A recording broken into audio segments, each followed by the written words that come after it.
We've got 5 games in the noon window. And weirdly enough, it's not a great noon window. We'll start with our first game, which is South Carolina, who's 3-2, trailing number 7, Alabama, who's 4-1. Alabama favored by 21.5 points on ABC. Lenora Sellers for the Gamecocks has gone 40-85, thrown for 555 yards, 2 touchdowns, 3 interceptions. Raheem Rocket Sanders had 65 carries for 315 yards and 4 touchdowns. And Mosiah Bennett Jr. had 14 catches for 200 yards and 2 touchdowns. Jalen Milroe has gone 80 of 109, thrown for 1,274 yards, 11 touchdowns, 2 interceptions. Jam Miller has had 39 carries for 318 yards and 5 touchdowns. And Ryan Williams has had 19 catches for 544 yards and 6 touchdowns. Alabama's 11-4 against South Carolina all time. Last game did go to Alabama in 2019.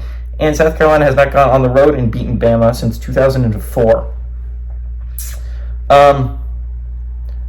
Alabama's coming off a rough loss, right? And I feel like I would be remiss to not talk about probably the biggest upset of so far in this season. I know you can make the argument Northern Illinois over Notre Dame was a bigger upset, but arguably this is going to impact the playoff picture a lot. Number 1 team in the country stumbles on the road against Vandy. Of all teams, Vanderbilt, right? So I think you're looking at it and it's like, that was a rough week for Bama. They fell from 1 to 7. Now, arguably, I think they should be at 6, and I think Georgia should be at 7. Again, Alabama just beat Georgia.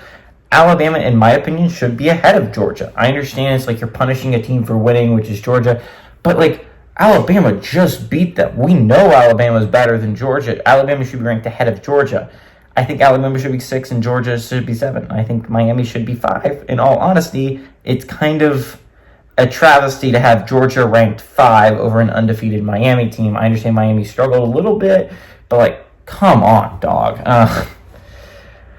But South Carolina draws 2 rough opponents in a row. You don't want to play a good football team after they lost. South Carolina had that last week when they played Ole Miss, who was coming off a Kentucky loss.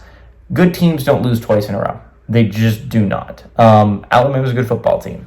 So as much as I feel bad for South Carolina, this game will not be close. South Carolina will probably get their asses kicked. That being said, this is probably the best game of the noon window that has a ranked team playing in it. Now, I do think that Wisconsin-Rutgers, which I'm going to talk about a little bit later, still has playoff relevance, and I think that game could be really interesting.